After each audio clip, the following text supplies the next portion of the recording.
Let's bring in South Carolina Senator Tim Scott. Senator, a pleasure to see you. Thank you so much for being here. Let's start with the immigration bill, if we can. And I just want to play a little soundbite. I'm sure you've heard it. This is President Biden essentially with his pitch about the border bill before it failed yesterday afternoon. Roll tape.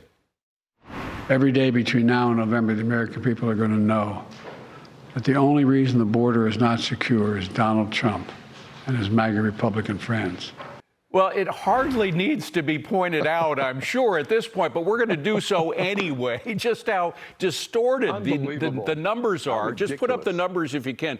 Border crossings under Trump and border crossings under Biden, just dramatically different. Fourfold increase under President Biden compared to President Trump. There you have 547 in 2020. That was under 547,000 in 2020 under Trump. 3,260,000 in 2023 under Biden. It's clear that Trump did close the border to a large extent, and it is just as clear that Biden opened up the border, all without any bills, all under executive orders, right? Well, David, you hit the nail on the head. Bottom line is, since October, we've seen more than 1 million people cross our border illegally, 85% at least let into our country. Why is that happening? It's not because the president cannot act. You've just stated it so clearly. Under President Trump, we had a closed, secure border by and large. Under Joe Biden, he wants an open, porous southern border because they want more voters. They're not trying to secure our southern border. They're not trying to protect the American people. They are simply letting the greatest invasion in American history. By the time we get to the election, 10 million illegal immigrants crossing our southern border for one reason. It's what they want. Any decision they make between now and the election is political posturing.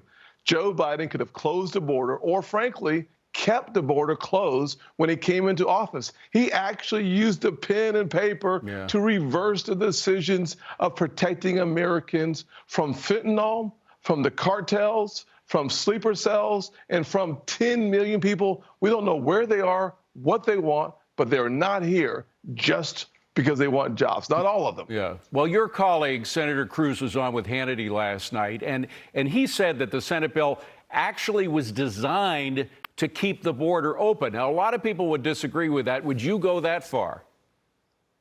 I would simply say this, that without question, when you read the legislation, the one thing that is clear, it allows for up to 5,000 people a day with a 7-day rolling number. That's 35,000 a week, 1.8 million a year.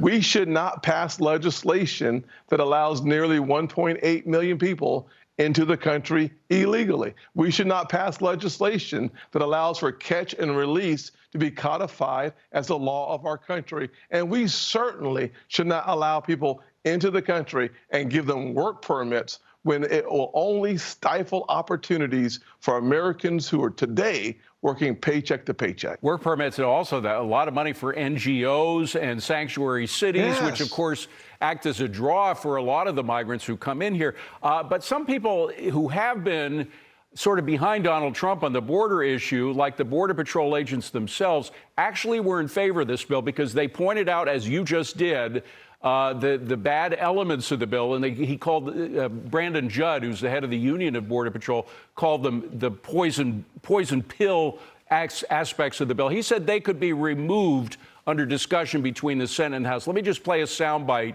and get your reaction to it. Roll tape. Too many tools in this bill that are good. Now, I understand that there's poison pills as well, but get rid of those poison pills in the amendment process. Like what? What are the poison pills? So funding for NGOs, fundings for sanctuary cities like New York City. So there are those poison pills. So get rid of those through the amendment process, but keep all that's good. Now, again, he voted for Donald Trump. His membership voted for Donald Trump in 2 elections. Do you think that it's possible that there might be some deal if you take away those horrific elements of the bill?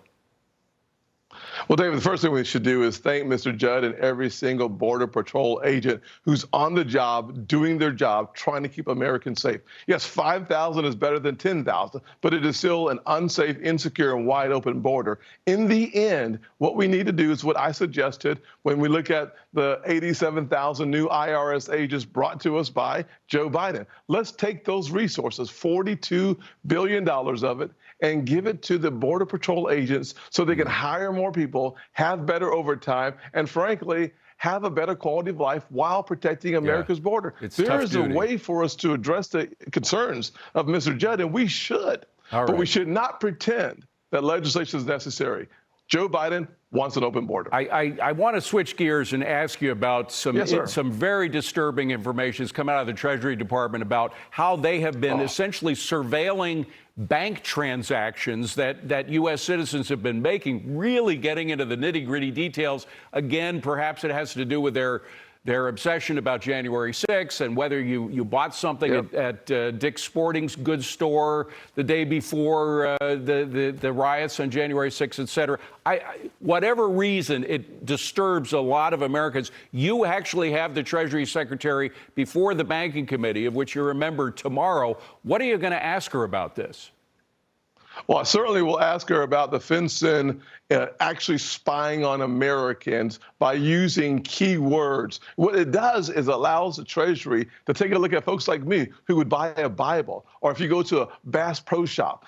We have seen this before. Under President Obama, we saw the IRS targeting religious groups, Jewish groups, as well as conservative groups. What we cannot have is the government weaponized in the Department of Treasury, weaponized against conservatives philosophically or religious organizations. That is just dead wrong. And so I will do my best to hold Secretary Yellen accountable for what she oversees, which includes the FinCEN, where these activities are happening. By the way, don't forget the traditional Catholics. They're on the bad list as well. Traditional Catholics. Finally, I just want to ask whether or not this new bill that's just about foreign policy, whether you're going to vote in favor of it.